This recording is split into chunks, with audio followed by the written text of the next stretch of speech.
अब देखो ये क्वेश्चन भी इंटरेस्टिंग था, पर क्यों? हमें एग्जामिनर ने अननेसेसरली ब्लॉक करा। कैसे ब्लॉक करा? हमें बोला sum of the natural numbers between 100 and 200 whose HCF with 91 is should be more than 1। तो अब देखो जो ये लैंग्वेज थी इसने हमें वहाँ पे तंग करना होता है, तो देयर वाज नो ट्रिक। अब सोचो कि HCF, अब 91 के साथ किसी नंबर का HCF अगर मोर देन 1 आए तो 91 के खुद के पहले फैक्टर्स क्या थे? 13 और 7। तो कोई नंबर जिसका कि फैक्टर 91 के साथ अगर मोर देन 1 आए मतलब 13 या 7 उसका फैक्टर होना चाहिए।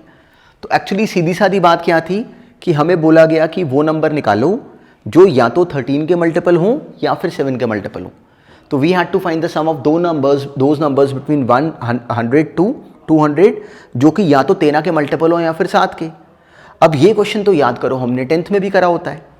अब 7 के मल्टीपल निकालना वो स्ट्रेट फॉरवर्ड। 7 के मल्टीपल कौन से बने? 7 के मल्टीपल 100 से गिनने शुरू कर दो। पहला क्या बनता? 105, आखिरी क्या बनता? 196। ऐसे हमने 13 के मल्टीपल गिन लिए। पहला 104 बना, लास्ट वाला 195 बना।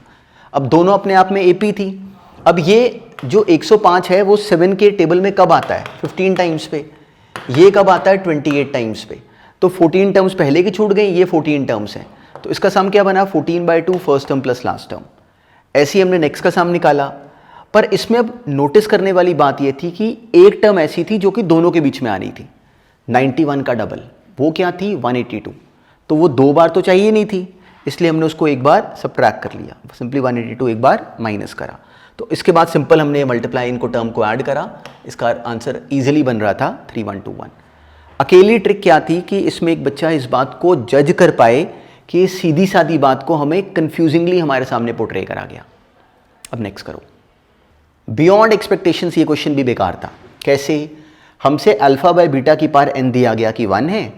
अब इसमें सबसे पहले नोटिस करो कि इसका डिस्क्रिमिनेंट कितना था? b² विच इज 2 का स्क्वायर। 4 4 - 8 - 4 था। तो रूट्स कैसी थी? Complex number. हमने इसकी रूट्स कॉम्प्लेक्स थी, क्या बन गई? 2 + -√ -4। वो हो गया डायरेक्टली 2 आयोटा बाय 2। वो क्या बन गया? 1 + आयोटा। तो अल्फा बाय बीटा क्या बना? 1 + आयोटा अपॉन 1 - आयोटा की पावर n। अब याद करो ये क्वेश्चन तो +1 में बिल्कुल ऑर्डिनरली 11th में फिरता होता है स्कूल के एग्जाम में। तो हम यहाँ पे n को क्या ले लें जिससे इसका आंसर 1 आ जाए? रैशनलाइज करते दिखता है कि n को 4 ले लो। तो ये वही हमारा बार बार करा हुआ सवाल था जो हमारे सामने एज इट इज फिर से आ गया। अब नेक्स्ट करो। अब ये क्वेश्चन भी बिल्कुल ही सिंपल था। नोटिस करो कि डिफरेंशियल इक्वेशन में पहला काम क्या होता है? उसका फॉर्म जज करना। तो अब या तो हम क्या करते हैं, या तो इसको हम लोग एग्जैक्ट डिफरेंशियल की तरह तोड़ने की करते। ये वैसे वहां से भी एक लाइन में ही हो रहा है। अगर कोई यहाँ पे केवल LCM ले लेता तो भी डायरेक्टली वो जज कर पाता कि ये x² + 1 का whole square dy + 2x² + 1 y = dx है। तो अगर कोई डायरेक्टली भी करता तो भी हो जाता। बहुत सिंपल क्वेश्चन था।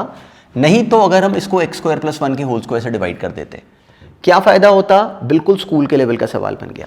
dy/dx + py = q। अब क्या करना था? इंटीग्रेटिंग फैक्टर फाइंड करा, e की power pdx। 2x upon x² + 1 का integration log of x² + 1। e की पावर log x² + 1 क्या आ गया? Directly x² + 1। तो this was the integrating factor. Term क्या बन गई? y × if is equal to simply q into IF करा 1 अपॉन x² + 1 का integration tan inverse x + c। तो कौन सा ऑप्शन था ये? y × x² + 1 is equal to tan inverse x + c। C option, इसका थर्ड वाला ऑप्शन। तो बिल्कुल सिंपल सवाल आया डिफरेंशियल इक्वेशन का भी इस टॉपिक में से। अब नेक्स्ट करो। This was again a directly marks giving question. बिल्कुल इमेजिनेशन के बियॉन्ड सिंपल पेपर आया था ये वाला। और ऐसा ही होता है अगर हमारा माइंड वहां पे ब्लॉक ना हो तो। अब हमें f(2x) अपॉन 1 + x² बोला गया, हमने सिंपली बना दिया। वो आ गया 1 - 2x अपॉन 1 + x²। LCM लेते ही ये 1 - x का होल स्क्वायर और यहाँ पे 1 + x का होल स्क्वायर। 2 बाहर आ गया तो वो simply 2 times of log 1 + x upon 1 - x मतलब 2fx। तो there was no trick and it was directly a marks giving question. अब नेक्स्ट देखते हैं। हमें गिवन क्या था कि जो a है वो b का सबसेट है। इसका मतलब b वाले सर्कल के अंदर कंप्लीटली a लाया करेगा। तो अब इन बातों का रोल हमने देखना था कि यहाँ पे किसके बराबर है। pa/b क्या pa के बराबर होगा? pa/b का मतलब याद करो, वो क्या बनता? pa∩b अपॉन pb, ये बनता। पर अब इस क्वेश्चन में अगर a पूरी तरह b के अंदर है तो क्या हमें समझ में आता है कि जो पी ए इंटरसेक्शन बी बनता वो एक्चुअली पी ए ही बनता। तो actually P A by B इस क्वेश्चन में क्या बन गया, simply P A by P B, ये बनी term. P A intersection P A by B actually क्या बन गया, पी इंटरसेक्शन बी, पर वो तो पी ए ही है, इसमें दोनों के बीच में कॉमन रीजन क्या आता है, ये पूरे का पूरा ए, तो P A by P B. तो क्या P A by B B P A के बराबर होगा, नहीं होगा। पी ए बाई बी ये रहा, हमें दिखता है कि वो पी ए से बड़ा होगा, क्यों, क्योंकि पी बी फ्रैक्शन है, अगर पी ए को फ्रैक्शन से डिवाइड करोगे तो आंसर बड़ा हो जाएगा। तो जो सही ऑप्शन बनता है इसका वो ये थर्ड ऑप्शन था, there was no trick, simply P A by P B अकेले पी ए से बड़ा हो जाता। अकेला काम क्या था कि हम इस फिगर को बिल्कुल डायरेक्टली अपने माइंड में ला पाएं। अब नेक्स्ट करो, सिंपल सी टर्म और बिल्कुल सिंपल सा क्वेश्चन था ये। हमें क्लैरिटी है कि नॉन ट्रिवियल सॉल्यूशन कब बनता है, जब सिंपली डिटर्मिनेंट ए डायरेक्टली हम डेल्टा को अगर जीरो कर दें। सिंपली हमने डेल्टा जीरो करा, सी -1 माइनस सी 1 -1 और 1 1 सी, इसका डिटर्मिनेंट को जीरो करा, डायरेक्टली सॉल्व करा, there was no trick. C square plus 2c plus 1 बना, which is what, C plus 1 का होल स्क्वायर। उसके जीरो होने का मतलब बी ऑप्शन, सी आ गया -1। तो बहुत सिंपल सवाल था, बस नॉन ट्रिवियल सॉल्यूशन लैंग्वेज की हमें क्लैरिटी होनी चाहिए थी, कोई ट्रिक नहीं थी इस क्वेश्चन में भी। अब नेक्स्ट करो, डिफरेंशिएशन में हमने गोल्डन रूल पकड़ा था हर समय कि डिफरेंशिएशन का ये अकेला तरीका होता है कि डिफरेंशिएशन में डिफरेंशिएशन कोई काम नहीं है। जिसको ये बात समझ में आए उसके आईआईटी का सवाल कभी गलत नहीं हो सकता। डिफरेंशिएशन में मेन काम क्या है, सिंप्लीफिकेशन, और ज़्यादातर केसेस में प्री सिंप्लीफिकेशन। तो हमने इस टर्म को सिंप्लीफाई करना था, कॉट इनवर्स है तो हम इसको पकड़ सकते थे। कैसे, अगर मान लो इसको cos x से ऊपर नीचे डिवाइड कर लेते तो ये √3 minus tan x upon √3 plus 1 plus √3 tan x बन गया। अब ये क्या है, tan π/3 minus tan x upon 1 plus tan π/3 into tan x, ये क्या बन गया, tan π/3 माइनस x। तो कॉट इनवर्स के अंदर tan π/3 माइनस x, इसको पढ़ सकते थे cot inverse of cot of π/2 minus this, वो तो हमें बात समझ में आती है। Cot inverse cot π/2 minus this हम लिख सकते थे, वो आ गया सिंपली π/6 प्लस x का whole square. Cot inverse cot वो कैंसिल हो गया, π/6 प्लस x का होल स्क्वायर। अब इसका डेरिवेटिव सिंपल था, सिंपली हमने डिफरेंशिएट करा, वो आ गया x प्लस π/6।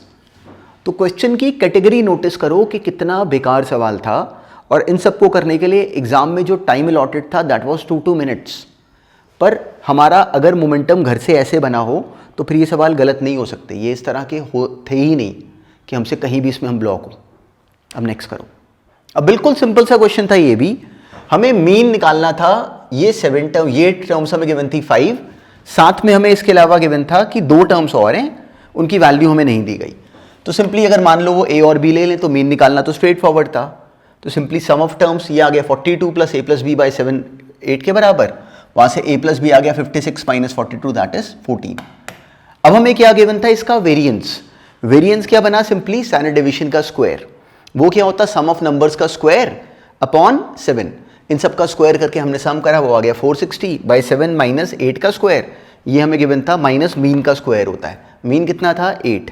डायरेक्टली टर्म क्या बन गई, 64 plus 16 that is 80 into 7 560 minus 460, वो आ गया 100। ए स्क्वायर प्लस बी स्क्वायर हमें नोन है, ए प्लस बी हमें नोन है, तो अगर ए प्लस बी का हम स्क्वायर करें, इसको लिख सकते हैं a प्लस बी का होल स्क्वायर माइनस 2ab। तो डायरेक्टली वहाँ से हम लोग को मिल जाता कि 2ab आ गया 96, वहाँ से ab आ गया 48। तो 48 हमारा करेक्ट आंसर था। तो बिल्कुल सिंपल क्वेश्चन था, बस हमने फॉर्मूला सही अप्लाई करना था और टर्म राइट लिखनी थी। अब नेक्स्ट करो, S1 हमें गिवन थे कि पॉइंट्स ऑफ मिनिमा है, S2 हमें गिवन थे कि पॉइंट्स ऑफ मैक्सिमा है।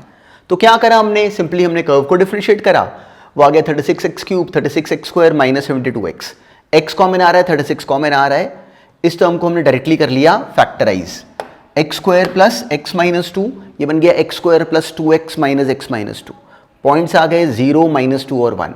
अब क्या करना चाहिए था, नंबर लाइन ड्रॉ करी, -2 1 और 0, और सिंपली हमने इनको साइंस दिए प्लस माइनस प्लस शुरू करके। तो यहाँ पे साइन चेंज हो रहा है माइनस से प्लस, तो क्या बना, मिनिमा। नोटिस करो कि ये मिनिमा बना। 0 पे क्या बना, मैक्सिमा, और यहाँ पे 1 पे क्या बना, मिनिमा। तो पॉइंट्स ऑफ मिनिमा कौन कौन से बने, -2 और 1। कौन कौन ये बोल रहा है, S1 ये बोल रहा है, और S1 सेकेंड ऑप्शन और थर्ड ऑप्शन ये बोल रही है। लेकिन मैक्सिमा 0 पे होना चाहिए था, वो इस केस में केवल सेकेंड पे है। तो हमारा आंसर बन गया 2।